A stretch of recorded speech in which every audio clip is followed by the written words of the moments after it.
Clemmer's like, what would you do to fix the New York office and stuff like that. The conversation that I wanted to have was, and I'm not trying to put like more work on these people's plate, but how interesting it would be if people who have really successful shows found their version of the yak and macro dosing. And so by that, I mean how Big Cat and PFT made Part of My Take so successful that like everybody who's around Part of My Take on the charts does not do anything else. You know, like almost all of these podcasters who have similar chart position, they don't do other work, basically. That's like their full-time job. These two dudes, they have found it in their heart to do other passion projects and other shows that have wound up being massively successful, not just for them, but for other people and for Barstool in general, and are good for the camaraderie. Macro dosing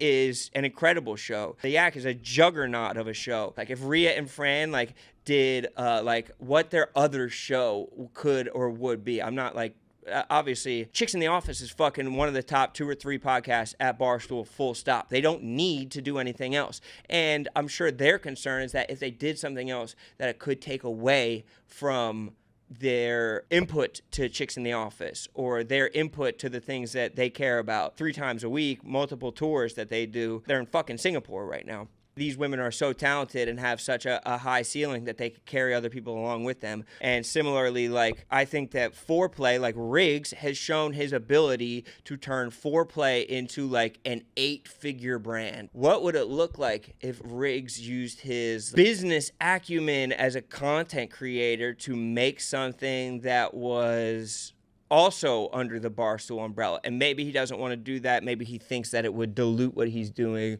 over at Foreplay. But as selfishly as somebody else who works at Barstool, I'd love to see him, you know, flex his, because there's, you know, I think that the commenters are like, well, fucking Riggs is this or that, but like it's undeniable what Foreplay has turned into.